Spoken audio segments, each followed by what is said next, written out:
Holla at me. Good evening, good morning. Buenas noches. I think that's how you say it. Buenos noches. Buenas noches. Buenas noches. Chess. Close enough. I'm excited about this one, everybody. So excited. So before we get into it, I welcome you all to Down to Hangout FM. This is the podcast where you can hang out. I'm your host, Dante Harvey, aka Fable. And on today's episode, we're talking about Guardians of the Galaxy Volume 3. We'll be talking about if we like it or not. We were talking about our rank in the rank of the MCU, and the Guardians franchise itself. Our favorite moments, characters, and with the addition of the post-credit scenes and the predictions of the Guardians in the future. So before we get into all that, let me introduce the crew.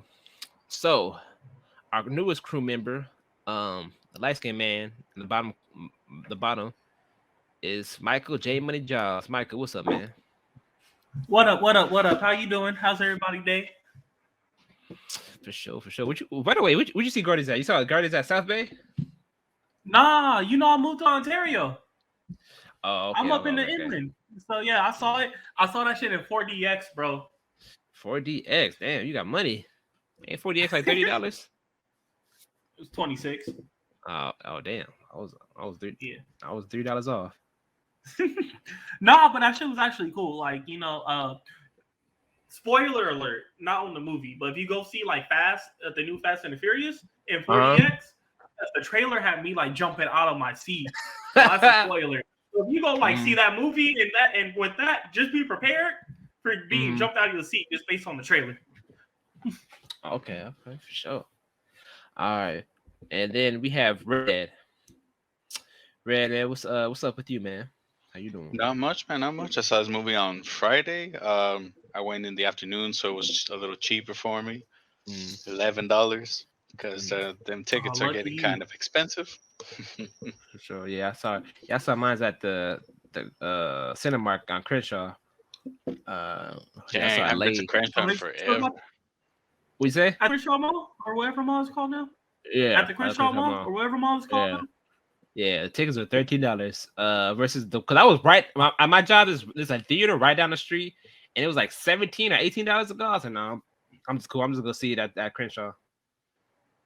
How is Crenshaw now, anyway? It was only certain movies I'm gonna do 40 for. It was late, so it was like hardly anybody there. But there was this one girl though. Nah, my theater. She was having a good time Friday night. It was a pack for me. It was Friday night. It was late. I guess it was late. And if I went somewhere else, if I went to like the Grove or something like that, or yours? At 10:45. Yeah, I would say 10:45. Oh, so you was like an hour after me. Yeah, you was like an hour after me because I didn't see my movie didn't start till 9:30. Was yours packed? Oh, mine was packed. Like the whole theater was packed. Oh, okay. All right, hold on a second. Was y'all able to get y'all posters or not? Nah, man, that's a Crenshaw Mall. They ain't doing no posters. Nah, they didn't do no posters. Then let me be back. I'm gonna have to go show y'all my poster. For sure. I do have to tell this one story though before I was Guardians of the Galaxy. So we transition. It was this girl. I think she was on our first date. It was like every other joke. Okay. This movie was funny, but she was just laughing at it. She was just like laughing at just like Drax said, "You moron." She's like, ah! I'm like, that wasn't that funny of a joke, but I'm glad she enjoyed the movie. Oh no! Yeah, it was one of those. She was like, oh my god, she was crying, laughing at some simple. I was like, you know what? I'm glad she having fun. You know what? I said, I don't think she can have a second date after that, though. I'm saying. Wait, that was a date? It looked like a date. It was a dude. He wasn't laughing, but she was. But I hope that wasn't a first date. You don't take I hope that was either his girlfriend or his wife. Oh man. But hey, I'm here like this. Man, I can't take her nowhere. Yeah. But all right, for sure. So we are reviewing our first theatrical movie in its run. So talking about Guardians of the Galaxy Volume 3. It is the third installment of the Guardians. It feels like it's the fifth because the Guardians have been in a bunch of movies. And you got that Christmas special. They were in Thor: Love and Thunder, so it kind of like feel like their sixth movie. And I was like, damn, we on. I said we on 3. I'm thinking, yeah. We really considering them in Thor: Love and Thunder? That was only like the first 15 minutes. Well, yeah, they put a good chunk. I feel like if they were in there, that probably would have been a better movie. Yeah. Just saying. I'm gonna leave it at that. So yeah. So it currently now is holding a 81% on Rotten Tomatoes. Oh, that's not bad. And it's the high. I think it's supposed to be like it made it 235 million worldwide already. So that's it. The report's already out on that. Yeah, because usually what's the audience score though? The audience score is a 97. That's not bad either. That's the 97. I wouldn't. We'll get to that. I've been hearing a lot of. Go ahead. I've been hearing a lot of people like this movie though. I haven't really heard any bad things about it. I mean, yeah, I have a couple of critiques on it, but that's me too. We probably have the same ones. Shit, I don't got none. I'm just gonna hear y'all. For sure, man. I'm sorry we had to spoil it. But so this first half, I'm not gonna come up here on a Thursday like, what do you mean? So we follow we follow Guardians of the Galaxy on another adventure. Hold on a second. I'm trying to like read the plot for the IMDb so I can get it right, y'all. So you got to get it right. And yes, this is their 2023. Rex, I'll let you take it off from this one because I'm not really good at reading plots. This the plot of the movie, the synopsis. All right. Well, quick summary of the plot without any spoilers, as far as I can manage, is that we have the Guardians of the Galaxy facing off against the High Evolutionary, who his goal in life is to just make everything perfect. And he's trying to make a perfect society where everybody is peaceful and equal and all that. For sure. Yeah, we'll get more detail when we go into the spoiler section, but that's about the short version. So, like I said, it's our first review. I will start my history with Guardians of the Galaxy. I really liked the first one. I went to see it with Michael too. I'm seeing the South Bay. Yeah, it was a while ago, almost 10 years. Damn. And I really loved that first one. The only Guardians I knew was a Rocket and Groot. I didn't know about the others. To this movie, so the Guardians was like the ones I kind of like. Oh, okay. And they was in Marvel vs. Capcom 3, wasn't it? Yeah, but Rocket was the only one in there. Oh my god. Yeah, he was annoying to fight against because he's so short. Yeah, because Rocket was there. And his level 3 was with Groot, if I remember. Yeah, and he would place traps all over the stage. My gosh, man. And I didn't enjoy the second one all that much. I don't think it's a horrible movie. It was whatever to me. I actually like the Guardians in their other, like in their guest star, like in Infinity War and Endgame. Well, they hardly it was Endgame. Nebula and Rocket was an Endgame. Those two alike. I'm gonna get to Nebula in a little while, but I can honestly say, this movie, Marvel has been doing it for me lately. Phase 4, trash. It's been said and done. It was, I ain't gonna say it was trash. It was disappointing to me. They have some hitters.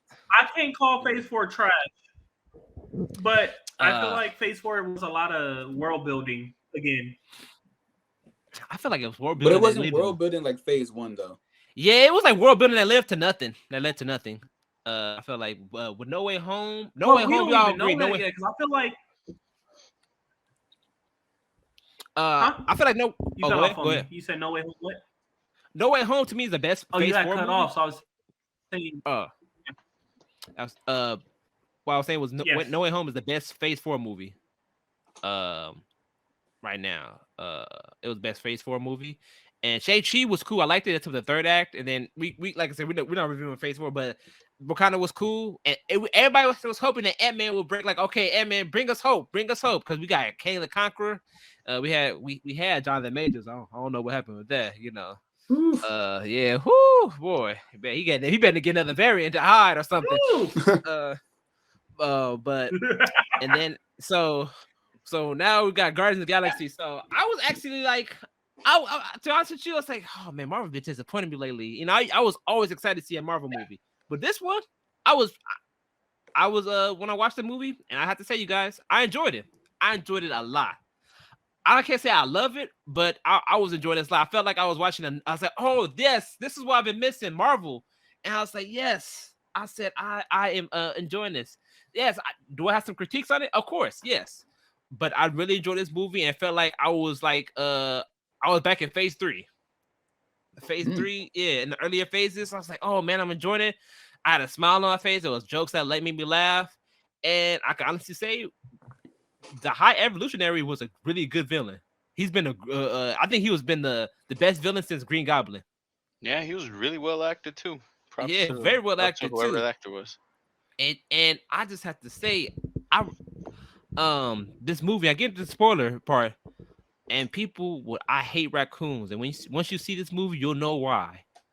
But the only raccoons I mess with on a side note is Rigby and Rocket. Those are the only 2 raccoons I mess with. Oh, Rigby. Yeah. But yeah, I like it. I like some of the music. The one of the things I can say about Volume 2, Guardians of Galaxy Volume 2, the music I do like a lot from it. I like it better than this one because there was actually like 3 songs. And one of them have in my head Reasons. That one song. But enough about me. Let me move it over to Red. Red, what's your first impressions on this movie? All right, so this was one of the better Marvel movies that's come out in a while. Honestly, we haven't had it this good since Phase 3, I guess. Mm-hmm. I liked the movie. It was a pretty well kept story. It was actually like 2 storylines going on at the same time, but they were well paced. The villain was well acted. The villain supporting cast was also pretty well done too. I don't know what their names were, but they were what do you call it? They actually added to the movie. You get to see a flaw in the villain as well, and it tugs at the heart a little bit, even though I'm immune to tears. Yeah, that part too. Before I get to Michael, one of the things too, the action was really good. The action was great. There was this one shot in the movie. I was like, damn. And I was okay. And like, I get to Adam Warlock, but him fighting, and I was like, if James Gunn is directing the Superman movie, now I'm kind of excited. I said, okay, he directed the Superman movie, and James Gunn. I never see. Like I said, I think I've always been impressed with James Gunn's work. Is he still doing the Black Superman? I don't know if they're doing Black Superman. He's doing Clark Kent Superman. But yeah, but I give more to my. Y'all remember that rumor that they was going to do a black one? Yeah, I'm not. I'm not sure about that. But I think they put that on the show, to be honest. Yeah, because they starting over, so it's like we can't have no Black Superman in our universe. So I don't know. To be honest with you, I actually rather see Clark Kent, even though I'm not a big Superman fan. But go ahead, Mike. What's your first impressions on this movie? Don't spoil nothing, though. Yeah. No spoil nothing. My first impressions is I loved it. Very funny movie. I want to say, no, I'm actually going to say it. It's going to tug at your heartstrings. It's probably the most emotional movie since Endgame. The both storylines, both coinciding storylines were nice. What else can I say? I think, me personally, I'll probably put it in my top 10. Wow, that's how much I enjoyed it. I enjoyed the High I enjoyed the High Evolutionary. Not gonna lie, Dante knows when I speak about the High Evolutionary, I get kind of upset because I don't know if y'all remember the cartoon Spider-Man Unlimited. Oh, wasn't that cartoon? It left it off a cliffhanger. Yeah, because the High Evolutionary was in that cartoon. And then it got canceled and left it on the cliffhanger. So I just from that, I kind of have my like reservations on High Evolutionary because I'm like, it just never got finished and it hurts my heart. But the Hive Evolutionary, I loved his character. The actor who played him, I think he did a very good job. Yeah. Everybody played their roles. Very good. I still don't know how Vin Diesel gets paid millions of dollars just to say I am Groot for the whole movie, but I was him when I grow up. Yeah, man. I like the cast of the characters and everything. Too. Nebula. At first, I wasn't really feeling Nebula. Like she was like a one note character. Like but like as we go into Endgame, because she was one of my favorite characters in Endgame, and I like her a lot in here because she's actually low key the leader in here. I'm like she's doing her job. Like she's like doing a better job than Peter. Cause he I ain't, like I said, I ain't spoiled it. I haven't seen the holiday special. I wanted to see the holiday special, but life got in the way. Things. The school. I'm gonna see the holidays.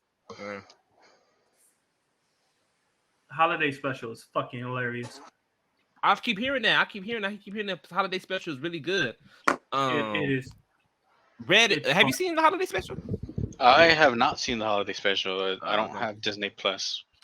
Oh, okay. By the way, if you ever review a Disney movie, you can always use my account. I want to say like in the first minute.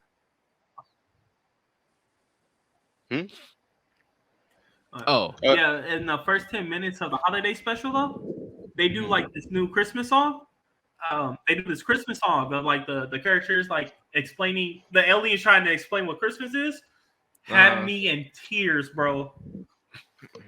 They call Mrs. Claus a hoe. Like did you see? I know you haven't seen it, but I know you saw the Christmas special, right? No, I haven't even got a chance to see the Christmas special either. Michael's the only one. Okay. So yeah. Damn. I like a majority of the cast of the characters too. There was one character that gets sidelined. Like Gamora, like she does like I thought she had more of a part in this movie than she did. Like I don't know. They were hyping up to see like, oh yeah, like this Gamora's back and everything. But there's also something I do also like too. But yeah, but I actually like the conclusion of this movie, especially with Peter. I kind of like tugged at my heartstrings when he sees a certain person at the end. I was like, oh, that's sweet. I did think like I felt like it would have been better if they introduced that character that he meets in the beginning of the movie instead of like towards like because they just introduced him in this. I mean, not the beginning of the movie, the beginning, the first film. I feel like I would have just mention him in passing at the beginning of the movie as well. Yeah, they do, but I was like, I felt like it would have been better if they like actually had him in that like first scene, spoiler alert, of the first Guardians movie, like him there being there with Star-Lord's mom dying. Oh, okay. Yeah. But go. Which I'll have to rewatch that because I swear I said I have to rewatch that thing because I swear he was mentioned in the second, wasn't he? Like when he was doing the flashbacks. I don't remember him being the second. I know his dad was in it, not that person that we're thinking of. Like I said, we're not gonna spoil it too afterwards. But yeah, I liked Rocket's storyline a lot. His storyline was sad. Like, damn, man. Honestly, though, yeah, this movie was more of a Rocket story with the Guardians in it. Yeah. That's what I heard. Yeah, it was more centered on Rocket, which actually is a good thing. You did mention Gamora earlier. Yeah, you did mention Gamora earlier. I think that what they did with her is actually better because we don't want to have this whole you can just bring in an alternate universe version of a character and have them be part of the team again and nothing really changes. I like how she was more of a plot device for Peter Quill in this one. Yeah, I do like that too. I like you. Yeah, I agree with everything you said, Red. I like how they didn't retread. Like, I like how they didn't play the first beats of previous movies. They did went a different route, what I thought was okay. This is smart. I like that. And I have to say, I love the last song of the movie. It was very emotional. It was very, very good. I was like, okay, this is a very sweet song. And that's also too what I like too. Was like, I forget too that Drax was a dad, and I was like, I like the role he played in him. Especially towards the end, they save a group of people, and I was like, "Oh, that's really sweet," because like he would be a good fit for this role in the movie. That's what. Yeah, no spoiler, but yeah, Drax. Drax's role at the end. I love it. I wish I could say a little bit more, but you feel like what I really want to say at the end. But I think it was a good fit for him. Mm-hmm. Yeah. All right. So, what do you guys give the movie out of 10? And then we can get into the spoilers if you want. I give it a strong 8. I give it a strong 8. It's one of the, in my final thoughts, it has been one of the better Marvel movies in a while. Like I felt when I was watching it, I was like, this I missed this feeling of just enjoying a Marvel movie with a big smile on my face. I haven't had that feeling since No Way Home, and the storyline was good. I liked all the characters. They had a great villain. Like I said, damn, he's really good. I said he's really good acting. And he's like, this dude is. I hate him too because of what he does to a certain race, and he's like, I don't give a fuck. And he Loki actually accomplished his mission. I'm not gonna say how. I'm like, damn, he actually did it. So, oh shit, bro, that shit had me on the floor. What? I was just finding what you said, like how what he when he was just like, I don't fuck him. That shit had me on the floor. During that one part. Yeah, I like Nebula too. It was cool to see. It was cool to see her get a leader role. I like Groot a lot because Groot does this special move. I said I can see this in a video game. I was like, okay, it was cool. His new special moves, and yeah, I liked there was like a couple of music moments I really liked, especially the one is a fighting scene, and and the chemistry between the characters. A lot of the jokes made me laugh. There was something like, it's overboard. One of the things I do complain about with James Gunn is, especially if you've seen, I would say Speed Racer, way different movie. Peacemaker, is that he sometimes he stays at a joke too long, to where it feels like somebody's explaining the joke. I feel like, okay, just say this joke and then move on to the next thing. I felt like it was very, because that's the second one when I had a problem, it was like joke. But in this one, it was kind of like there was jokes a lot, but I felt like it was well placed. Sometimes they actually let the emotional moments linger a little bit. Yes, I think that was just automatically canceling them like other Marvel movies have done. Yes, exactly. Especially the very last scene. I think the last scene of everything, especially with Peter, who he sees at the end, it actually kind of made me laugh. We get we get into it, but yeah. Malik, actually, I know you didn't see it, but I think I interrupted you. What you say, Malik? I said. Oh, I was just saying, you guys gonna talk about spoilers, so I was just gonna head out. But I am gonna watch the movie, and if you guys want to, you guys can catch me on D2H Gaming, so you can get my review and spoiler review over there if y'all want. So. For sure, man. We appreciate you coming by, man. Appreciate you by. Well, yeah, I didn't know we was gonna do this. I thought we was doing the wheel. That's why I came in. So, oh yeah, that's gonna be at the end actually. Yeah, I still give you I still let you know who does it, who wins. So, and we do that either this Thursday or Sunday. But I'll let you know ahead of time. I'll let you know tomorrow who we win. Okay. Sure, all right, guys. All right, Malik, for sure. Thank you. Keep going on that Jedi Survivor, man. It's a good game. I'm having a blast, man. I really am. Sure. I just finished the New Game Plus, so. God damn. Dang. Yeah, I told you guys that game is eating my life right now. And I switched to the white lightsaber. So. All right, good. As long as it's not blue, it's all good. Yeah, I had to change to blue. For sure. Yeah, blue's the worst color. Yeah, I was going with green, but I saw white, and I was like, "Oh no, I gotta go with this." Blue's the best color, but black is the best one. Is the black? That white blue looks nice. The black saber. I wish they had the black saber there, man.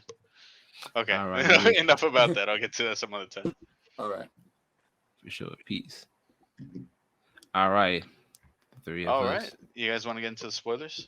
Yes. So, Ray, I'll let you start off with with your feelings first. Okay, all right. So, spoiler section, you have been warned. Now, so going through the plot of the movie in a little bit more detail. So, the movie starts with the Guardians of the Galaxy in Nowhere, which is the skull of the Celestial where they're setting up shop, and they get attacked by Adam Warlock. And I'm like, oh shoot, because he comes out without warning. He's like, he is looking to like throw hands with everybody. Yeah, he just comes in without warning, starts blasting things, looking for a rocket. And we see that Peter Quill, I'm just gonna call him Star Lord because it's less syllables. Star Lord is just drunk and still hanging over Gamora being dead, even though she's not technically dead. She's another version of herself from the past. He's still over her, not over her, is drinking His himself to Gamora's dead. sleep every day. Yeah. Yeah, no more And this is creepers. when we kind of see Nebula starting to kind of take the role of the leader for the movie because she's trying to figure out a way to get him to get back in shape, Yeah. Back to himself. Yeah, back to himself. And we do have a little short scene with I forget Yondu's second in command. He inherited the Oh the yeah. head implant with Yeah, the let me see little his arrow. And he never the whistle at the end of the second. Yeah, I don't know his name, but he was Yeah. actually pretty well done in this movie as well. Yeah, because that's James Gunn's brother. Really? He Yeah. had a Actually, cool I little love, arc. I'm sorry to interrupt, but since we're kind of like getting to that part, I just want to say I love the little storyline with him and Cosmo. That shit actually was kind of funny. That joke actually worked, and it was played throughout the whole movie. So I like that. And it worked at the end too. Yeah. So the joke I'm not is that that he's trying to master the whistling arrow that Yondu had before he died, and Cosmo is a telekinetic dog. But so he calls Cosmo a bad dog, and that's like calling him the worst possible thing ever. So she's Yeah, like cause she's like, I'm not bad dog. It's the character's name is Kraglin, played by Sean Gunn. Okay. Kraglin. Yeah. Kraglin. I'm gonna try to remember that because he is a side character, but pretty well done on that. Okay, so during the attack, Adam Warlock ends up damaging Rocket, and they do have these health packs that could heal him instantly, but when they try to use it on him, it looks like he has some kind of a failsafe in his heart, kind of like a bomb that triggers when someone tries to dissect him because he's supposedly intellectual property of some company or something. Yeah, that's a good way to look at it. Yeah, that's a good way. Like he got copyrighted on. He got copyrighted. Yeah, like he was like, yeah, you can't dissect him because I was like, damn, those health packs look like. I said, oh shoot, I thought they were about to take his post or something because it looked like those posters, like you take your vitals at the doctor's office. Yeah, that's what it kind of looked like. Oh yeah, I know which ones you're talking about. Yeah. But the fight scene between with the Guardians of the Galaxy versus Adam Warlock was good, even though he was whooping their asses. So I was like, damn. Drax got in a couple of good hits, but then he gets overpowered. Mantis tries to attack too. Groot did the most damage. Drax was gonna die. I kept thinking that twice in this movie. I'm like, Drax is somebody about to die. But of course, bro, like they had you on your seat like from the very beginning. I'm like, bro, Drax about to die, isn't he? Yeah, he gets shot like twice. Yeah. I'm like, man. Go ahead, Red. They're trying to find out how to remove the failsafe from Rocket's heart so that they can fix him, so they can heal him up. And so their very first clue is the company that made him, which is some genetics company run by the High Evolutionary as a front. And then we get a little bit of flashback to Rocket's past and how he became the way he is. And we see him as a little young raccoon self, and he gets surgical implants and genetic enhancements, and he gets thrown into a cage where he meets his friends. He's part of a batch of experiments. I think his batch was 89, batch 89. And no, it was P183. Oh no, you're right. No, his batch was 89. His name was P183. What do y'all think about his friends? Because they was freaking me the hell out, especially that bunny. The rabbit, yeah. Yeah, the rabbit was freaking me out. I said, what does this thing remind me of? The rabbit freaked me out. The Wars reminded me like of a cartoon, but I can't remember it. But it just reminded me of a cartoon. I like the otter. Was it an otter? Yeah, I thought it was a ferret. It wasn't no raccoon. That was an otter. Yeah, that was definitely an otter. Oh, okay. Well, yeah. So he makes some new friends in the cage. We got an otter that has a robotic arms. We have the bunny that has like a metal mouth and spider legs, and the walrus with wheels for legs. Yeah, No, that I'm, go I'm ahead, gonna Michael. say this right quick. For the high evolutionary to want a perfect society, just to have those three, I don't know what that man was thinking. How would a Yeah, Yeah. bunny with spider arms and a metal mask reach you, like get you to a perfect Perfect society? society. Like, and yeah. I was like batch 89. Like that should have been batch number 1. Yeah, I was like, damn. I said, bro, I said, what kind of software are you using? And the bunny reminded me of the baby hair from Toy Story, the very first Toy Story. That's what it reminded me of. I said, I know which one you're talking about. I was like, did James go see Toy Story before we saw this? Yeah. Because it's funny because there's a character like the walrus. There's a character on wheels in Toy Story. Was it the duck? No, it wasn't a duck. It was that it was a toy attached to the skateboard. I'm like, man, James, go. What you saw Toy Story? And I was like, you know what? I'm gonna use this. You know, this man, nobody gonna know. I said, you ain't slick, bro. You ain't slick. But go Hey, ahead, but man. Oh, but go no lie, that's when I was. That's when I started questioning the high evolutionary's smartness. I was just like, this 89. This is batch 89, and this is what you thought was a perfect society. How is a spider bunny gonna be a perfect society? Yeah. Well, so the team goes to raid the company that has information on the rocket's genetic enhancements and such.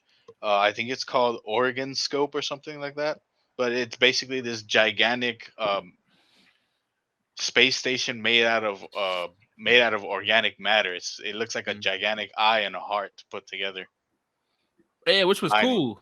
That was pretty cool. That was very creative. You know, I like this. I like this mission. This is one of my Yeah. favorite scenes in the movie because so many people in here that James Gunn has used in the past. Nathan Fillion, who was my choice of Nathan Drake, is in here.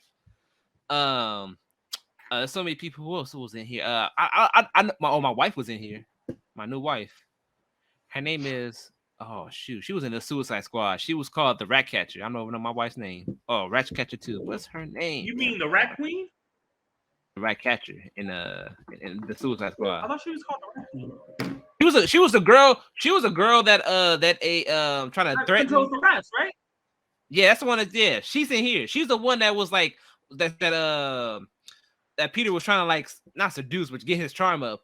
That try to get the information. Oh, okay. The That's what receptionist I lady. could not tell. Bro, I could tell those eyes anywhere. I was like, damn, you still look good in all that makeup.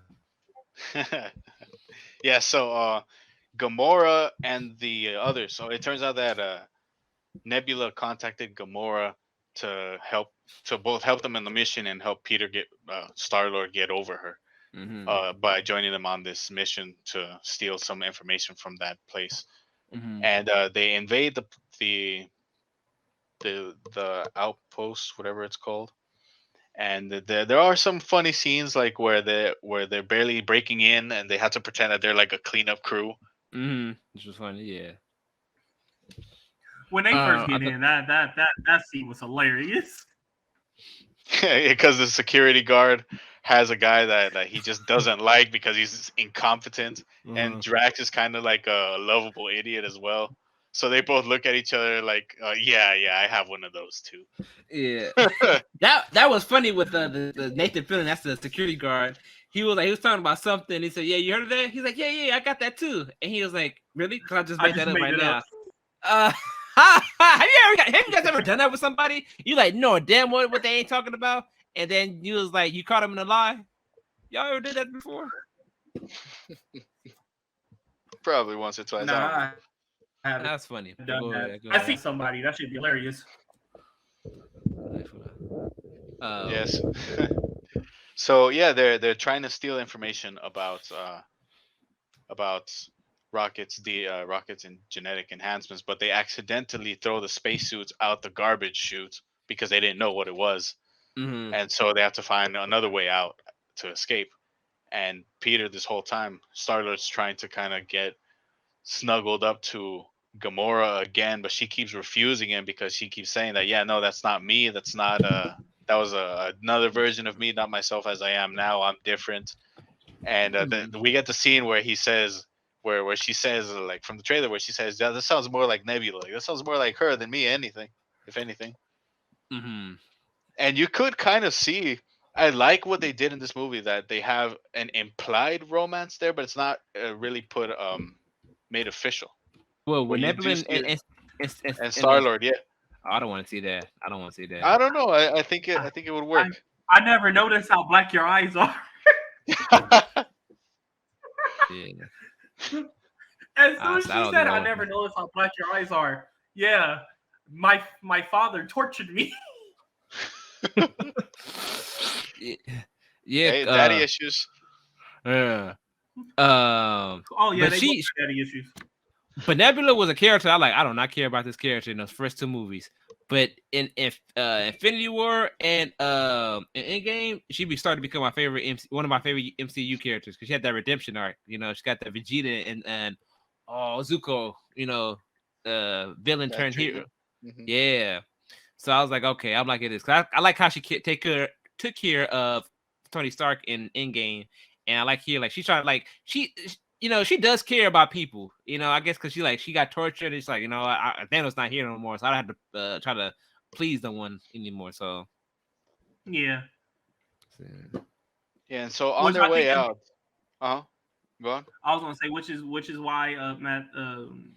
Till we get to that part, I think at the end, I think I like that for her. Yeah. So on their way out, they have to find a different way out because they let out the spacesuit. So Drax and Mantis go out one way, and Gamora and Star Lord go trying to find the information. So they have to interrogate or at least get the help of the receptionist lady. So Star Lord says, "Yeah, you used to love me once. I'm going to show you my charm again." So he goes and starts trying to flirt with the receptionist lady, and at first it's not working. So Gamora pulls up with a gun and starts starting to shoot everybody. And she actually ends up shooting a couple people. Yeah, cause she shot that one lady. That's the director's wife. I forgot her real name, but yeah, she shoots her. I was like, damn. I was like, cause she was screaming like that. She really shot her. I was like, oh, she really about ending fools. I was like, okay, damn. Shoot. Let's listen to her for a minute. Yeah. Yeah, and then the security guards start coming after Drax and Mantis is saying we should run, we should find a way to escape. But Drax, we know he's a battle junkie, so he wants to fight at any opportunity, and he starts to fight while Star Lord and Gamora get the information, and they're winning the fight, but then Drax gets shot twice, like once in the chest and once in the back, and it looks like he's bleeding out. Yeah, I thought he was really about to die in this movie. I was like, damn, he's about to die because Mantis, that actress, her name is I think it's Pam Kimtel, something like that. She is screaming like Drax! Yeah, she is nice. And yeah, I was like, oh man, I was like, please don't let Drax die. He's an idiot, but I still like him. Bro, I thought we was getting in a Drax this movie. He had two close calls. I was just sitting there like, damn. Yeah, I also like the song they played in the scene. Oh, I'm sorry, my bad. Because that's because the scene where he gets shot at the station. That's when I thought he was gonna die. Because I was like, damn. Yeah, you see him with the big hole in the chest. Yeah, that's like you can't walk that off. You gotta either you die or you staying on the ER for a while. So I thought they were gonna put him on the ship too. But no, he walks off. He's good. He a G. So okay. Another funny moment. Go on. Oh, another funny moment was when they was getting one of the other moments which I kind of like when they was getting into where like right before the fight scene started. I want to say it was the main entrance, the main building, and so he goes in and she Mantis charms the security guard and goes, "You love Drax. Drax is your lover." Drax goes, "Oh yeah, again. Oh that was funny." he's like, "Yeah, I'll be out here when you leave." That was funny. What's your name? Drax. I'll be. Hey, come back and see me again. That was funny. I didn't laugh at Drax that. was just so stone cold. He was just, I'm already over it. He was- As soon as you did, he was like, He was dry. Like, I was like, man, I was like, that was funny. That's a little prank funny. And I also too, before you get into it, Red, also like the chemistry between Mantis and Drax, because they have a big brother and little sister type of relationship. Yeah, that's right. More big brother, little sister than actual like lovers. I didn't want to be lovers.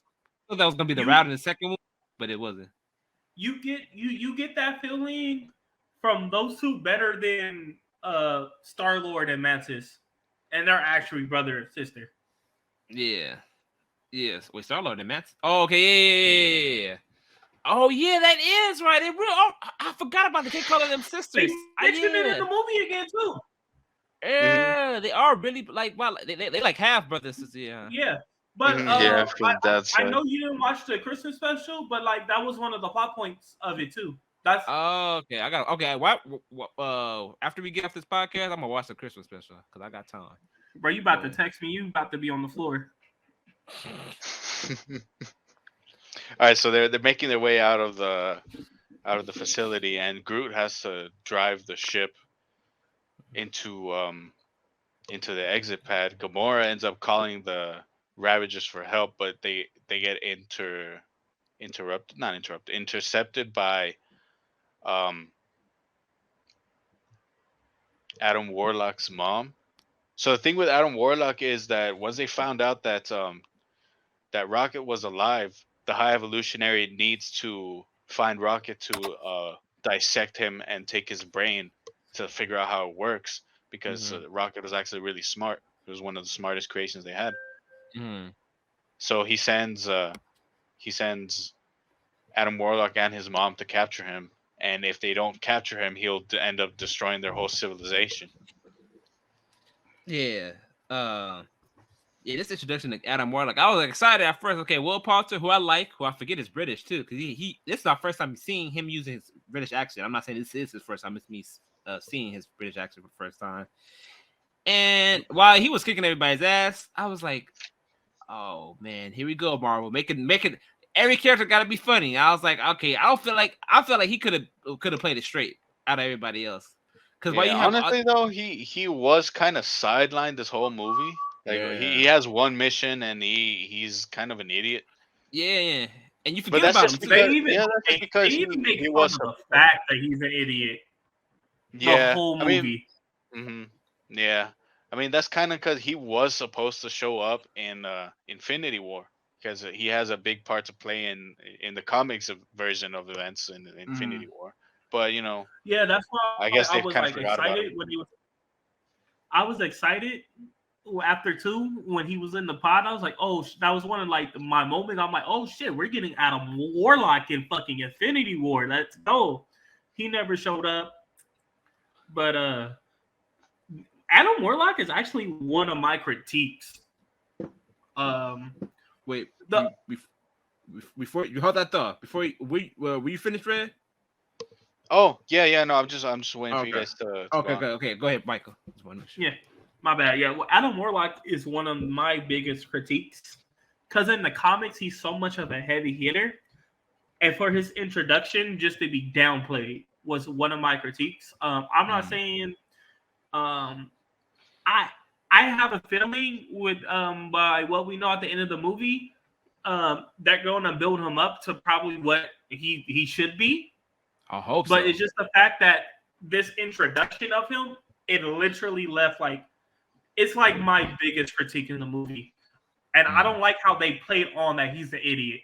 And then like the joke of like when I think it was before the part that in the organ scope when his Adam Warlock's mom and the High Evolutionary was talking. And he was like, High Evolutionary was like, oh, well, he's an idiot. Well, you took him out the incubator too short. It was kind of like, I was like, I guess, but yeah. Like I just thought, I didn't like that Adam Warlock, because like I forget about him too. Like Rocket storyline going on. The Guardians trying to help him out. Like I just forgot about It him just and kind of everything. seemed like he was there, or like, oh hey, I'm here, just Yeah, trying to get yeah, Rocket. yeah. I feel like James Gunn probably really didn't want to use him. Honestly, Yeah, like, and he gets like knocked out 3 times or something yeah, throughout the whole it's like, movie. yeah. I forgot somebody. It looks like someone because Gamora's actually kind of like out of everybody, she's the one who's keeping up with him. Yeah, If he I, gets knocked out like 3 times. yeah. And it's play. Yeah, I was like, oh man, yeah, this is one character. I said, I hope, hopefully in the future, I was like, he's one of those characters like he becomes a Nebula. Like, okay, I wasn't feeling it, but like not like if in other movies, I was like, okay, I'm liking him more. Yeah, I have high hopes, especially at the end of the movie, where he's at the end of the movie. But other than that, yeah, his introduction was like the weak. I think the weakest part of the movie. I agree. I with think that. him himself was the weakest part of the movie. Yeah, you could have cut him out and it wouldn't have really done anything. But I guess they just put in there to introduce him for later. True, yeah. Well, I mean, Yeah. I mean, he was supposed to be in Infinity War. He was supposed to be after whatever he was in 2 at the end. He was going to have to be introduced at some point. I forgot. It's been like 3 years or whenever Guardians of the Galaxy 2 came out. That was 2017, so I almost like and right before this, cause like I forgot about Adam Warlock once that end credit, like everybody was excited about it. I was like kind of like, oh, okay, let me see how this character plays out. Once Infinity War came, I was or once Spider-Man Homecoming, that was the next movie after Volume 2. I was like, I forgot about Adam Warlock. I was like, oh yes, you're supposed to be in this movie. Yeah, honestly, I think that they forgot about him and put Captain Marvel instead, which big mistake because she sucks. No. Yeah, I'm not a fan of Captain Marvel. Captain Marvel has the Spider-Man syndrome. I mean, the Superman syndrome for me. I could do without her. Yeah, we could all say we prefer Rogue over Captain Marvel. Yeah, or even Monica Rambeau, although I don't know what they're going to do with the next movie coming out with all 3 of them. Well, it seems like they're going to be together, so... Yeah, but from what I've heard, the next Captain Marvel movie is going to have like a musical part. And I do not I like could see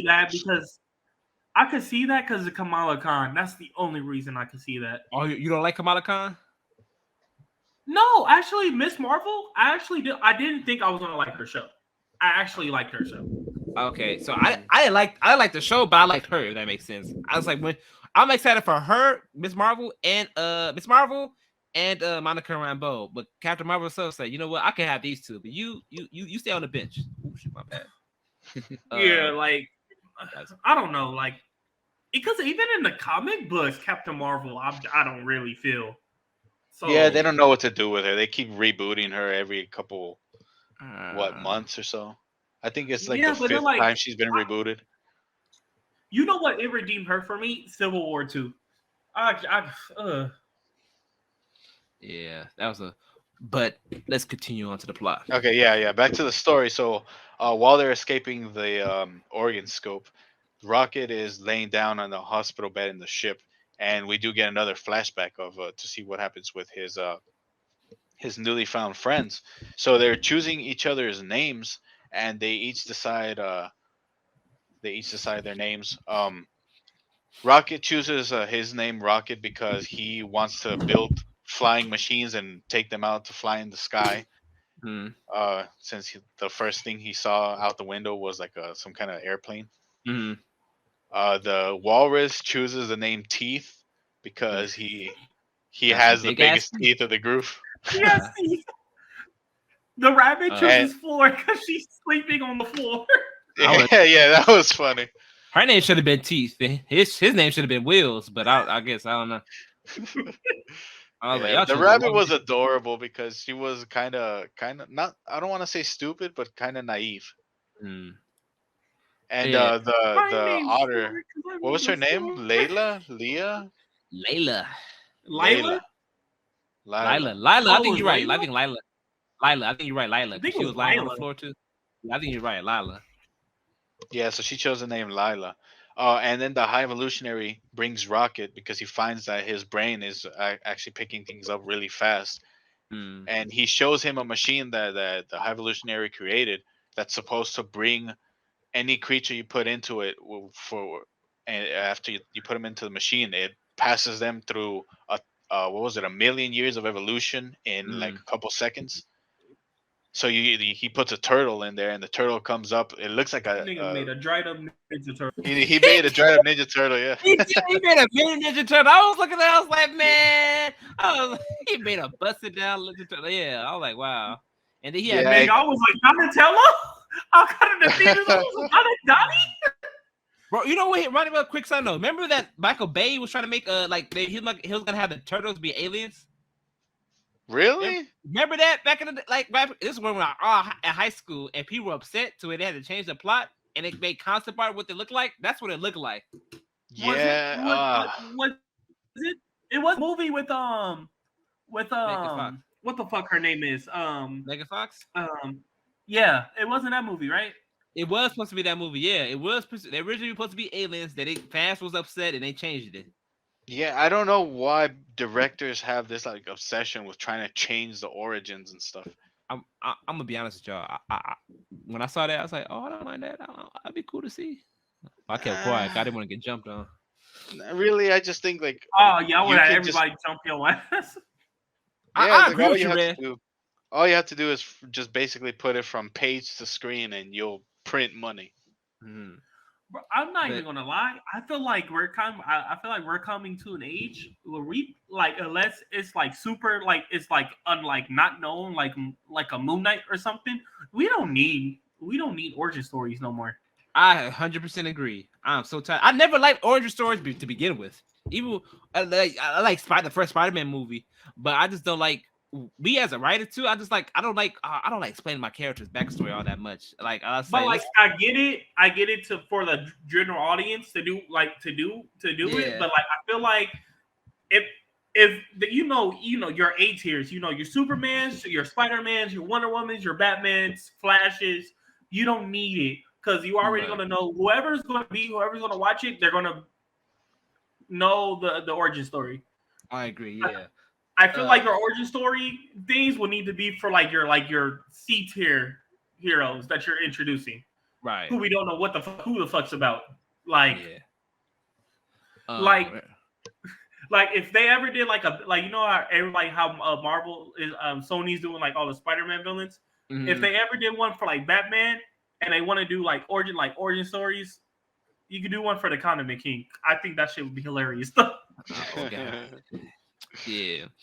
All right. Go to the plot. Back to the movie, but for the movie, yeah, it was cool because I like how Rocket he actually got his dream to be his dream came true. It's just he had to go through some trauma or some tragedy for that dream to be accomplished, which is unfortunate. But yeah. So back to the story. You see the High Evolutionary has a flaw in his machine because the animals that he puts in there after they go through evolution, they're like infected with rage, as in they're uncontrollably angry, and you can't have a perfect society where everybody's killing each other. So Rocket, just with one look, he finds a problem with the machine, and he says, "Yeah, you put like I don't know, one of the filters was off or something like that." And he figures it out in 2 seconds. And so the High Evolutionary gets kind of upset at that and just sends him back to his cage. Because was he mad at the Rocket for? Was he mad at Rocket? I know he seemed mad at Rocket, but was he mad at himself? Like, oh, I have this. I think he was mad at himself because he made something smarter than him. Yeah, that's what it was.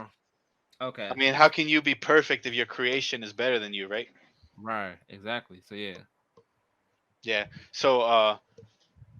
So yeah, that was one of his Rocket's flashbacks, and we get back to the Guardians story, where they find the genetic information, but it's missing the code to unlock the failsafe in his heart, and they find out that one of the guys was in there, stole it first, and brought it back to the High Evolutionary. So they go to find the High Evolutionary in the planet where he's staying at, which is kind of like a copy of Earth. Yeah, that copy like the 80s. I'm okay. How did I guess because the car? Okay, I would say how did they? I want to say like 50s, right? Yeah. Yeah, kind of. Yeah, 50s. Yeah, that car like it was from the 80s. Yeah, that car he had. But the houses were like 50.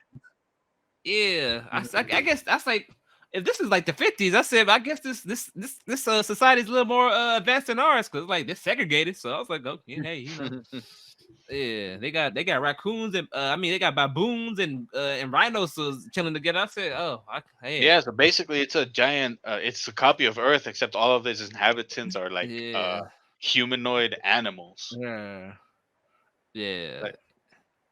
Except the problem with it is I'm that sorry. it. Go on. I'm sorry. I was just over here laughing because I was just thinking about that fucking scene. But go hold and finish, and then I'll talk about that scene because it's when they're driving around. That shit's hilarious.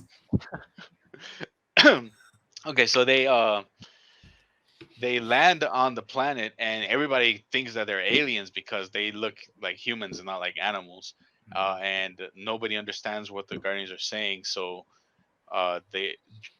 one of the kids like rolls a ball towards Drax, and Drax tries to give it to him softly, but he ends up hurting the kid, and then everybody's running scared.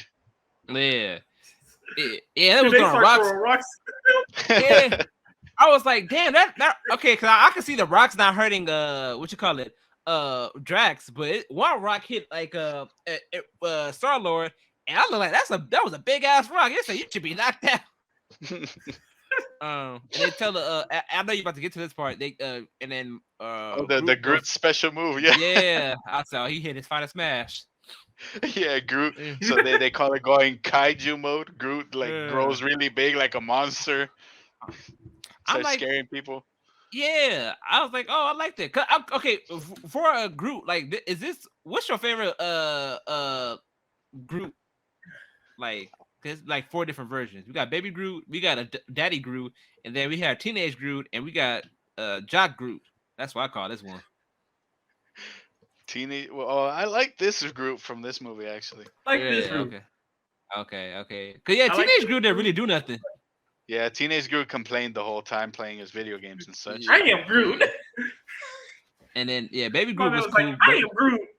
Yeah, I like. I think I like Jock Groot and Daddy Groot the best probably. Yeah. Baby Groot. Yes. Baby Groot is just the cutest. Yeah, Teenage Groot is just a teenager. Yeah, he's a Gen Z type of but continue, Red. Mm-hmm. So they're taken in by one of the families, and they kind of try to explain what they're doing in the planet, and they show them a picture of one of the guy they're looking for that has kind of like a computer built into his brain, connected to his brain or some shit. And so they tell him that the bunny was it a bunny lady or a bat? I think it was a bat lady, but she tells him that the guys are over. Like she kind of motions at it because he's speaking a weird language. She tells him that the guy they're looking for is in that big building where the High Evolutionary's staying at, because that's where. Yeah. So they take one of the cars. And while they're driving around, I just found this part hilarious because even though it was supposed to be the perfect society, it ends up becoming kind of like how we have it on Earth, where you have people getting jumped and drug dealers and gangs and such. Oh yeah. Oh, there was one part too when they were in that bat lady's house, or bat bunny, whatever you want to call it. That's not a joke. That was literally me trying. I was trying to say bad bunny, but yeah. Either way. They were drinking some blues. I said that actually looks good, but watch them. They gonna start selling that at Disneyland. Watch that blue drink. Oh, the blue water. Yeah, that blue water. I was like, that actually look good. It overall look like some Gatorade, but it still look good, like refreshing. Because I was thirsty at the time. So yeah. And then you have Drax being rude in the couch. Oh yeah. Drax. Yeah, when they were in their house, Drax kept laying on the couch. But yeah. So back to what to is the it here part for? where they're driving around. Oh yeah, bro. Yeah, the drug dealer scene. Around. Yeah, that man. Was like that was the most funniest guy. thing to me. Yeah, it was an octopus guy that looked like a fucking hippie, giving him some fucking weed. I was dying. I was like, yo. Oh yeah. I think what he was giving it to was like children too. So I was like, damn, this is accurate. Yeah. I was like, damn, It's bro. He's totally selling. natural. Man, he met his plug in the alley. His plug is an octopus. Okay, so they drive to the High Evolutionaries facility, and they Star Lord goes in with Groot, and they can't take weapons, so he hides the weapons in Groot's wood armor, Mm-hmm. and they go all the way up to the top to speak to the High Evolutionary Mm-hmm.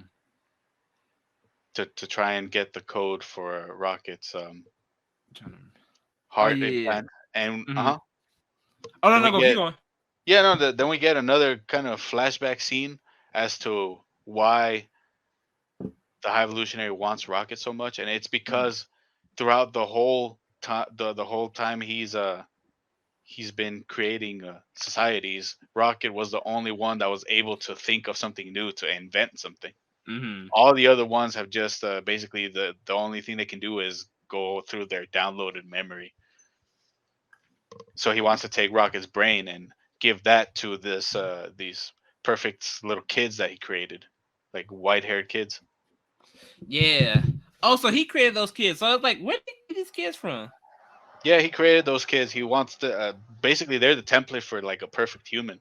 Oh, so he was gonna create a new society with them. Yeah, except the only problem is they can't invent anything. Like they Oh, can't okay. think for themselves.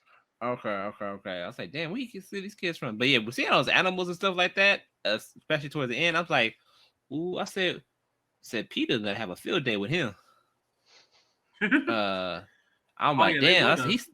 he stole a lot of animals. It was like, damn, bro, he making his Noah's Ark. From Earth too. From Earth. Oh what?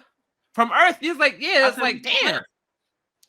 I was like, wow. I was like, okay. And you know My he got man it was from the San laying Diego traps on too. Earth. Come here. Yeah. He could He take ain't the never gave him a raccoons. Please monkey. take the He probably gave raccoons. him a banana. Go ahead, Red. Yeah, so in the flashback, the High Evolutionary tells Rocket that you're not going to the new world. Like he promised him that he was gonna put them in their own planet, but he's not gonna keep that because they were just a failed batch. They were just trying to like in progress version. They weren't really going to be finished. So he says that he's gonna burn them all in the morning and dissect Rocket. So Rocket starts trying to create a way to escape. He makes this key card. That was cool how he did that. I like that. Yeah, he makes a key card to Yeah. open the cages. But right when he opens the cages and he tells all his friends that they need to go escape on a ship, the High Evolutionary ends up shooting Lila. Yeah, Rocket's looking like, oh man, I was just about to get some ass too before. Um, But yeah, that was one of the emotional scenes because yeah.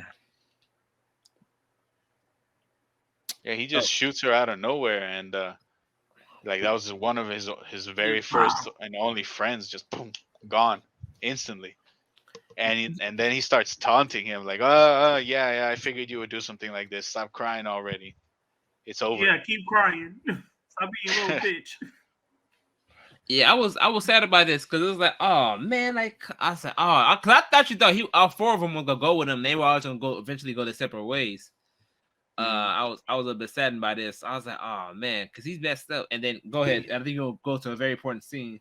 Yeah, so Rocket ends up just in a fit of rage, he jumps on the High Evolutionary and scratches his face up.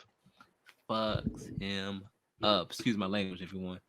Yeah, he's scratching his face up, freaking tearing him apart. And some soldiers come in through the door. He picks up the High Evolutionary's gun and just shoots them all down. But since the soldiers were able to get off a couple of bullets, they end up killing all of his other friends. So Yeah, Floor Yeah, died, Teeth died. yeah. I was like, damn. I was like, man, because you don't want to see animals get hurt. That's one of the things that tugs at your heartstrings. Like, damn, this is sad. Like, especially because they were so innocent. They just like was very naive. They weren't stupid, but they were naive and just like thinking they go to this very happy place. And then yeah, I was like, damn. Yeah, man. So back to the present. We have Star Lord and Groot in the High Evolutionary's office, and when they threaten to start shooting people, that's when the High Evolutionary actually pays them attention. He says, "Okay, I'm gonna need you to give up Rocket because I need his brain, and if you do that, then I'll let you guys go or whatever. And Star-Lord starts having an argument with him because he's trying to create a perfect society, but the animals there are having the same problems as Earth. And High Evolutionary says, "Yeah, you're right. So I'm just gonna have to kill everybody and start over." And he starts pulling the facility out of the Earth's core and starts just destroying the planet. He pulls a Frieza. Oh yeah. And yeah. My man. My man. And one of the things too, I know you probably go to it, but he actually destroys the planet. Like nobody's saved from that planet. Yeah, nobody's saved. He pulls a Frieza. So you have 5 minutes before the planet explodes. I was like, damn. Counter Earth is destroyed. Did like, not damn. give one single fuck. Actually, that move you was talking about, like your Groot's favorite move, that was actually my favorite move when he pulls out the guns and just start blasting everybody. Oh yeah. Groot pulls out like 9 guns from his inside armor, wood armor. Yeah, just blasting everybody. I'm sitting here like, wait, you didn't have that many guns, Groot? That was tight. I just remember Star-Lord giving him 2. That nigga had like 5 more. Like, nah, I came prepared. That was tight. That was a good fight scene too. That was a good fight scene. Yeah, and like, the High Evolutionary's powers in this movie, he has control over gravity. Okay, that's the thing too. That's one of my critiques about the movie. Is like, it's like, what's up with like, I know this is becoming like a little trend or a trope with Marvel. That power set that he had, I saw that in Guardians of the Galaxy. The Guardians of the Galaxy. I saw that Ant-Man and Quantumania. Have you all seen that? Not gonna lie, I actually didn't see Ant-Man. Oh, so it's not really a spoiler. Kang has a power like that. And what movie was Loki had a power like that in a TV series?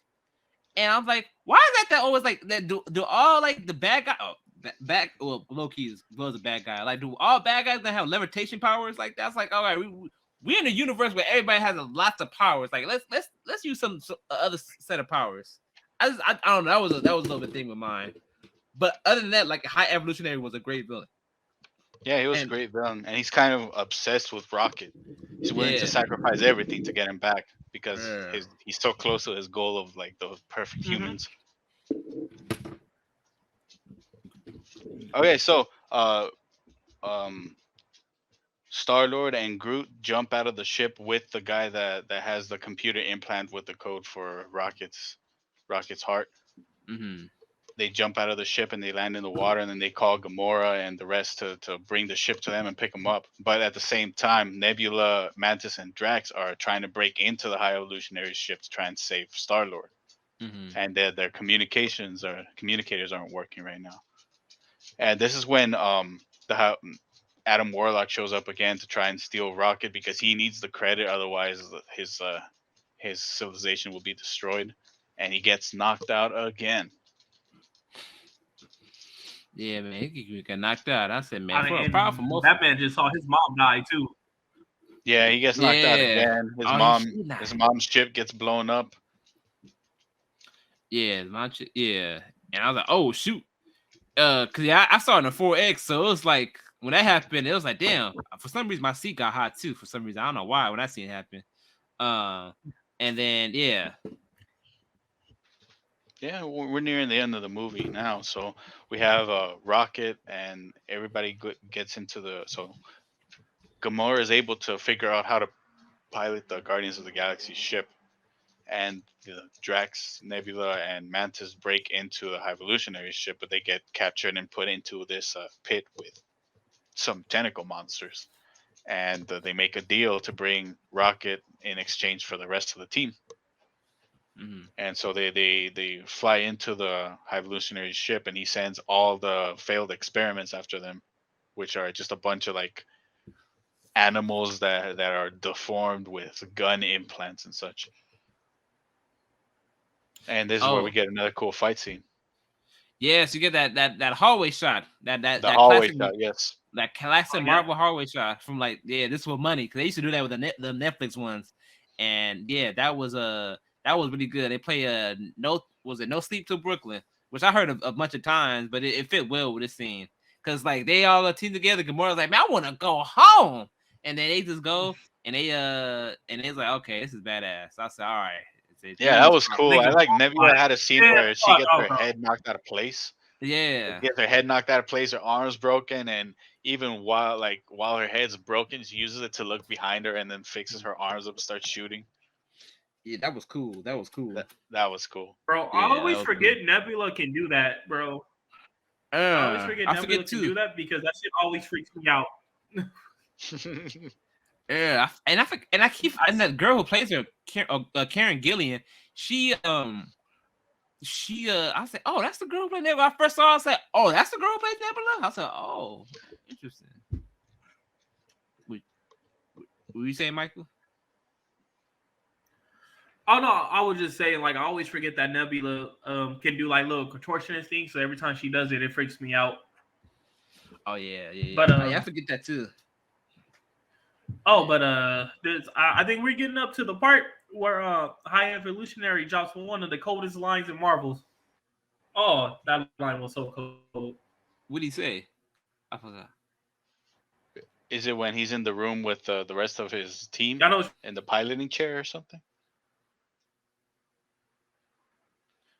Oh, okay. I think I know what you're talking about. Okay, so we are at the part where after the hallway scene, they try to find the rest of the team. Mantis and Drax and Nebula ride out of like the cage with the tentacle monsters. It turns out that they eat batteries and electricity. They weren't going to eat them. They were just afraid. Mm. And yeah. So you have the Guardians attacking from inside the ship, and the people from the beginning of the movie in Nowhere. You know, the big skull. They come from attacking from the outside of the ship to try and pick everybody up after for the escape. And he sends the High Evolutionary sends like a bunch of those deformed animals with guns into into Nowhere. This is where you have the scene where you have what was the second in command guy again? The one who has Yandu's little whistle arrow. Kraglin. We have a short scene with him where he finally masters the little whistling arrow. He has like kind of like a moment where he remembers Yandu, and Yandu said, "Don't try to think about it. Aim with your heart, not with your brain." He starts just killing everything. That was pretty cool. Yeah, man. He's like, he had enough. He's like, man. I said, damn, this dude is cold. I'm really liking this villain because he just did not bore me at all. I was like, man, he's been the best villain since, like I said, Green Goblin, and like the Green Goblin, Thanos, and him have been the by far one of the greatest villains, and Loki too. So those yeah, honestly though, Kang has been a huge letdown. I agree. Yeah, he's gonna come back. I know. Yeah, probably having some internet troubles or something. Well, basically, back to the story. We have a scene where Kraglin actually finally lets the dog help. So Cosmo the dog jumps in front of Kraglin when one of the big monsters is going to attack him, and uses this telekinesis to take like two huge pieces of a building and crush him. And then Kraglin finally calls Cosmo a good dog, and they become friends instantly. That was funny. I said, okay, that joke that joke had a setup and then finish at the end. And it ended, yeah. And they didn't do it more than 3 times. Yeah. I said, thank you. So they only did it 3 times. So I'm glad it worked. It was a joke that was running throughout the whole movie, and they made it work. So good on them. I said, thank you, Marvel. You're learning your lessons. Thank you. Yeah. So back at the High Evolutionary ship, he is willing to the ship is starting to be destroyed bit by bit, and it's gonna go down if they don't get away right now. But the High Evolutionary is willing to risk it all, even his perfect human creations. So his second in command, they kind of have a like little mutiny where the second in command threatens to shoot him and take over the ship and relieve him of his command. So he ends up killing everybody there. He kills all his. He kills the pilot. He kills his second in command and his like security guards and everything. Yeah, he just went crazy. I was like, oh damn, I wasn't expecting that. I thought he was gonna kill her. that lady talking back, but everybody started putting their blickies out. I was like, oh shit. Please. I I was find that like, just a hilarious word. okay. I know Michael's having some technical difficulties. We'll see if he come back. But yeah, you continue. Okay, yeah. So, Nebula decides to use her robotic arm to link into the ship and pilot it from there, so that they could line it up with the Nowhere ship and transfer all the prisoners and everything. Rocket ends up going back to rescue the animals as well, and that's where he finds the rest of the baby raccoons that were going to be used for experiments, and he finally admits that he is a raccoon. Yeah, he's gonna do some acceptance right now. So yeah, yeah. I was like, oh, say man, he so his baby brothers and sisters and everything. Damn, did y'all talk about that line I was talking about before I froze? What Not line? yet. We're at the part where Rocket Uh, is rescuing the raccoons. So they No, were able to it was upload a the little bit code. before that. When they're all in the room together. Um, I hope the audio is kind of good right now because I had to get on my phone. I'm having mm-hmm. technical difficulties with the laptop. But when they all get together, it was when um the second in command drives nowhere into the thing and they start blasting. Mhm. And is when like the lady under the high evolutionary goes, well, we need to get out of here. He's like, nah, I won't rock it. So she points a gun at him, and so everybody's like goes, turns against him, and she's like, dear God, help us. And he goes, if there is no Oh God. yes, yeah, that So was a that's why good I give line. it one. That was the coldest line. Yeah, yeah. So she's aiming Oh, her that gun was at good. him, like in the name. He says, "There is no God. That's why I'm here. That's why I took over." And Yeah. that's why he's trying to make a perfect society. But man, that was cool. That was a That was cool a line. cold line. Yeah, he ends up killing everybody in the room when they betray him. Man, quick thing. Remember, everybody was excited for Christian Bale being Gore, as they Oh should. Christian yeah, Bale was great. And I was like, that's turned out to be a disappointing. I was like, man, I said, this is how you do it. I said, this is how you do it for the villain. I He's yeah. think so much better than Gore. I think with him, they should have had him kill some gods, like some lesser known gods or whatever. So we can Yeah, actually get that god butcher. yeah. He didn't butch. No, he butched this movie, but yeah, but yeah, Honestly, though, they put too much focus on the girl Thor in that movie. yeah. But that's a review for another time. Let's finish Uh, this review. I did not like that movie. I'll just put it out there right now. I mean, I, come I, on now. The villain gives up because he was inspired by the girl fighting to the death or something. Oh, she's so strong and independent. I'm gonna give up my life's quest now. Come on, bro. Not even Thor. Like not even Thor got to be the one who beats the bad guy in that movie. That was yeah. disappointing. Okay, anyway, back to Guardians. Back to Guardians. So Rocket finally admits that he is a raccoon, and he starts rescuing the rest of the animals.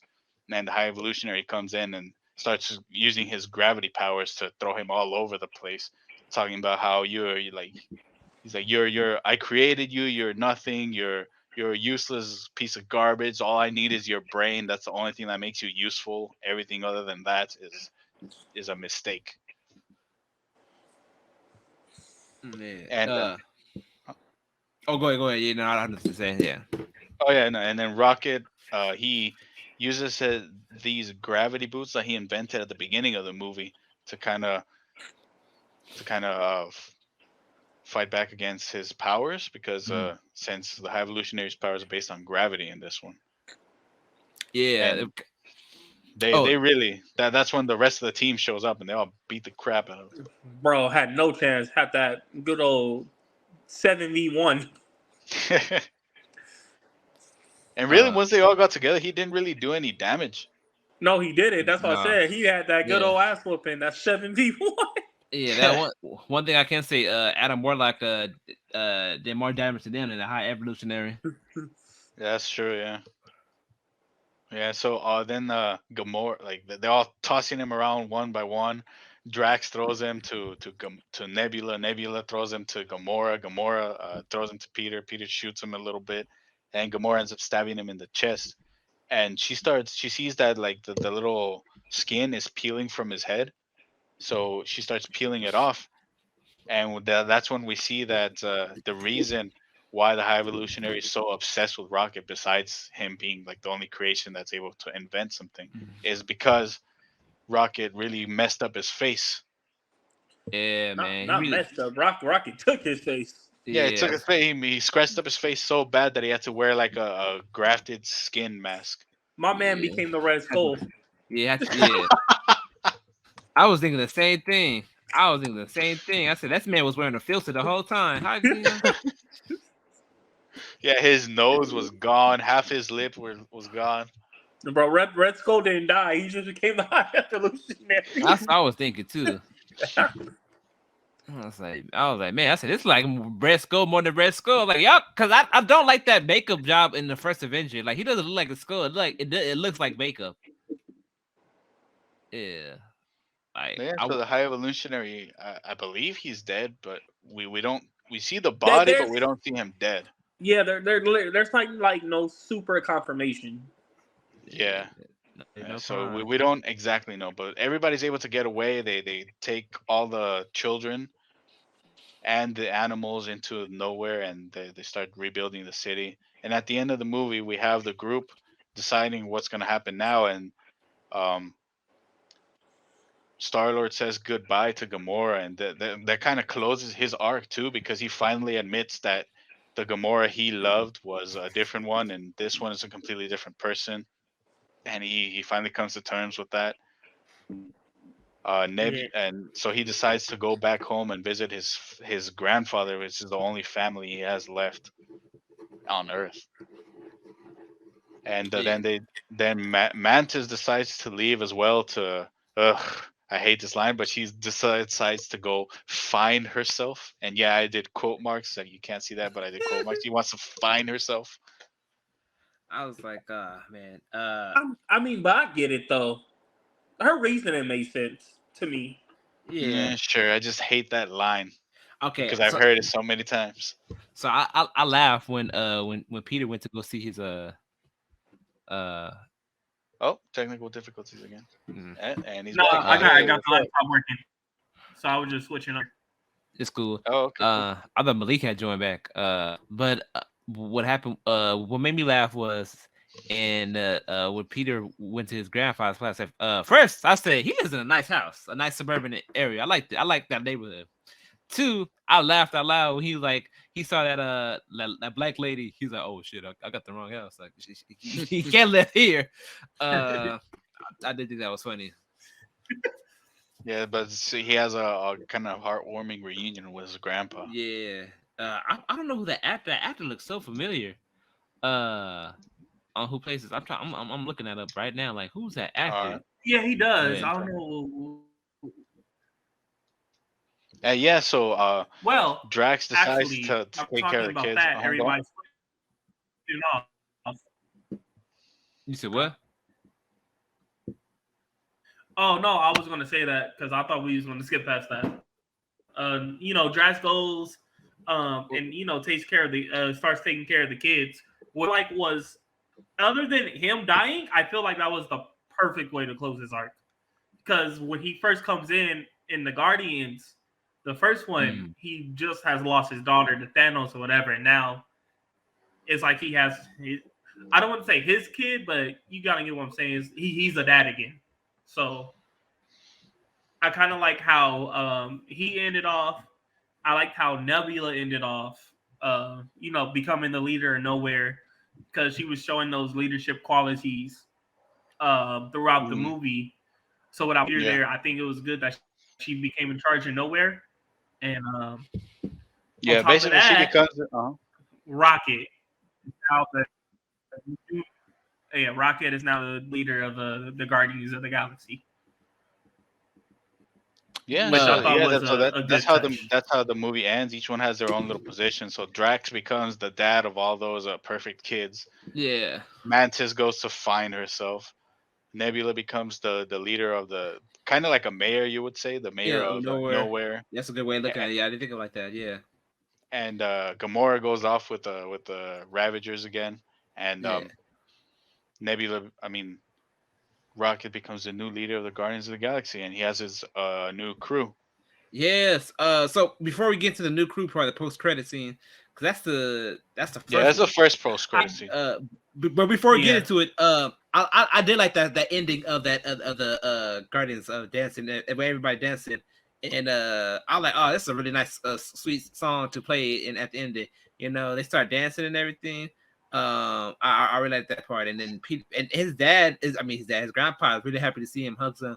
And I like that too because I did have grandparents, but they all passed away before I was born. So I was like, oh man, that's a nice feeling. So it was really good and heartwarming. That was my probably favorite scene in the movie when his grandpa reunited with his grandpa. So, yeah, that's how the movie ends. And now for the first cutscene, first end credit scene is where we see Rocket and the new crew of the Guardians of the Galaxy, where you have Rocket, Groot, Kragan, what was his name again? Kraglin. We have Kraglin. It looks like Adam Warlock joined the Guardians of the Galaxy, and then one of the perfect girls also is there too. Yeah, and then you have Cosmo, so that's there. So you got new Guardians. So what do you think about this crew? Do we like them? Like, are we looking forward to them, seeing them in more movies? Who likes the I actually am. Yeah, they start discussing music too. And I thought that was a good way to end it off because they start discussing music. What were their favorite oldie songs? Yeah. And Rocket's favorite oldie song is the very first song. Guys. She likes Corn and the Backstreet Boys. I said she don't have no bad taste. I say that since for a very young girl. I said she has got really good taste. So I said okay, I like that. Yeah. Yes, and Rocket's favorite song was the very first song played at the beginning of the first movie. Yeah. Was it called "Come and Get Your Love"? Yeah, "Come and Get Your Love" by Redbone. I thought that was cool. I was like, okay, and it ended like there. I was like, okay. Because I think we're gonna see these characters again, not in a Guardians of the Galaxy movie, but in the Avengers movie. I think they're gonna need help with something. Like the Avengers gonna need help with something, and they be like, "Oh, we need the Guardians of the Galaxy," and they be like, "What the hell are you guys doing? Who are these people?" Yeah, so I kind of am excited for this new crew.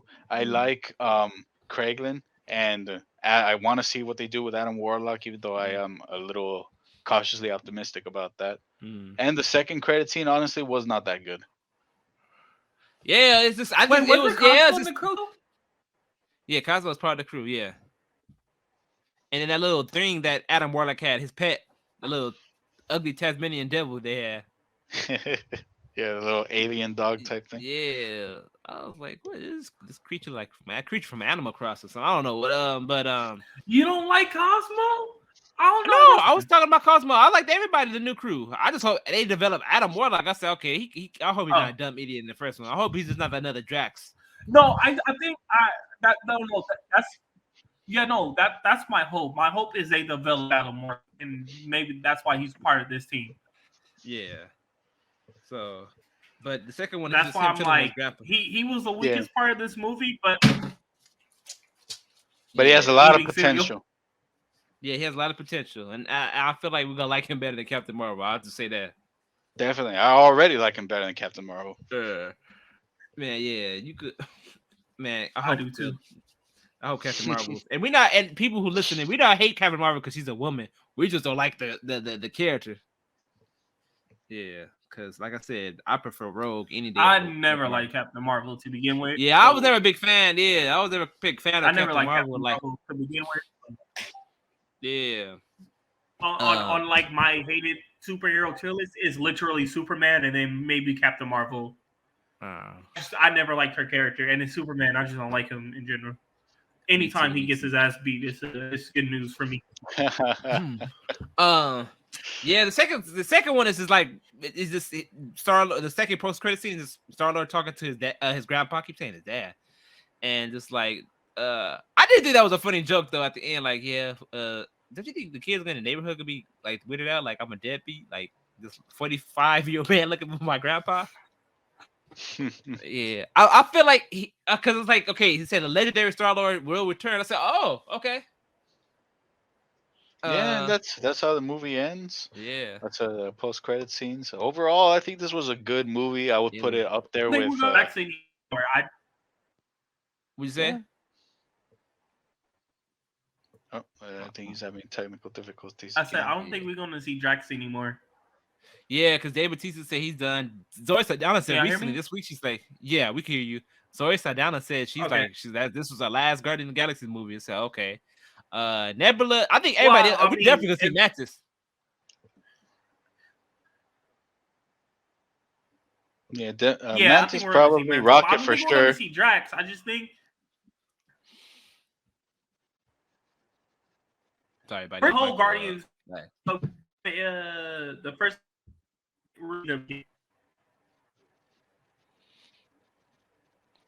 You said what was that last part? Did y'all hear me? No, Oh, you cut I off said on the last part. who we saw at the end credit, the first one. Yeah, who we saw at the end credit, we're gonna see them again. But I think we got the last of Drax. I think we probably have Zoe. Zoe said that this was her last Guardian, Guardian. But you know, Disney money is Disney money. You know, you throw money at her, she'll probably come back. But oh no, she was gonna come. I really think like out of everybody that we saw in this movie, I think he'll be the one. I really don't see back. I feel like his story arc is over. Yeah. Yeah, Drax is cool. Drax is done. But yeah, so this new Guardians of the Galaxy, I'm looking forward to, and it's new, and I think, like I said, I think we're gonna see them next in an Avengers movie, the Kang Dynasty. However that movie gonna go, because look like ain't gonna be no Kang and it's dang. But no, we're talking about man. He's gonna be a variant played by Michael B. Jordan. It's gonna be a variant played by Terrence Howard. He's like, I'm back. That's yeah, I'm back, man. Oh man, they did that. I would laugh my ass off. I'd be there day one just to see Terrence Howard as Kang. Oh, bro, that'd be so funny. Like but this movie was good. Right now it's my favorite movie of the summer. Maybe Spider-Verse has come out and top it off. This wasn't really my most anticipated list, but it came and I was all right, Marvel. I said okay. I said see. So the next one is Captain Marvel. We'll be here to review it. Hopefully you like it. Hopefully you like it. Like I'm not one of those people going to hate a movie or anything like that, but I enjoy it. Shoot, I'll go to hate it. Yeah. You all right, Red? Quick question: Barbie or Captain Marvel? If you had to choose, Barbie. You can take my money. You said what, Michael? Oh, I said, man said, you know, you can take my money. Just know I'm about to hate the hell out of this movie. Yeah, that's gonna be an interesting review. But all right, Michael, your final closing thoughts. But I ain't till November. Yeah, I ain't till November. We got time. We got time. Yeah. How like I said when we started with our first impressions, I think this has cracked the top 10 for me. I will have to sit down and like think of my list, but I think this cracked the top 10. One of a perfect way to start out Phase 5, by the way. Hopefully everything else is kind of like towards the year. I expect all the movies in Phase 5 now to up Guardians of the Galaxy 3 on the terms of how good this was. Yeah, I'm excited for what's to come. I hope they build Adam Warlock into a character we all know and realize. I mean, we all know and love. Actually, the perfect girl, the one who liked corn, I want to see more of her. Okay, yeah, she's gonna be I think in the next movie. I think she's not gonna be a kid in the next one. I think she's gonna be like a teenager or maybe an adult. Yeah, I feel like she's. Yeah, but I want to see more of her. Want to see? I think in by the next time we see Groot, he's gonna be Daddy Groot again. So yeah, I still don't know how Vin Diesel gets paid that much to say 3 words. Oh, my bad. Well, you know what we didn't talk about? One of my favorite parts of the movie. Groot finally didn't say "I am Groot." He said "I love you." Oh guys. yeah, he did say "I love you guys," and I read that James Gunn said, "Okay, since this is like the director's last one, it's like now we've been into so many movies with them. It's him, it's us actually understanding Groot for the first time." Sure, I knew he was saying from the beginning. Sure, I'm bilingual. Red, your closing thoughts? Yeah, I kind of already gave my closing thoughts. It's a pretty good movie. I put it really high up there. A little bit of critiques, but nothing too major. Best Marvel we had in a while. Amen to that. But yes, thank you everybody for coming this one. Like I said, it's our first theatrical movie review. We're doing more of these. Like I said, it's experimental, so we'll see how the next one goes. Like I said, probably the next one will be the Fast X because nothing comes out next week or this week when this video uploads.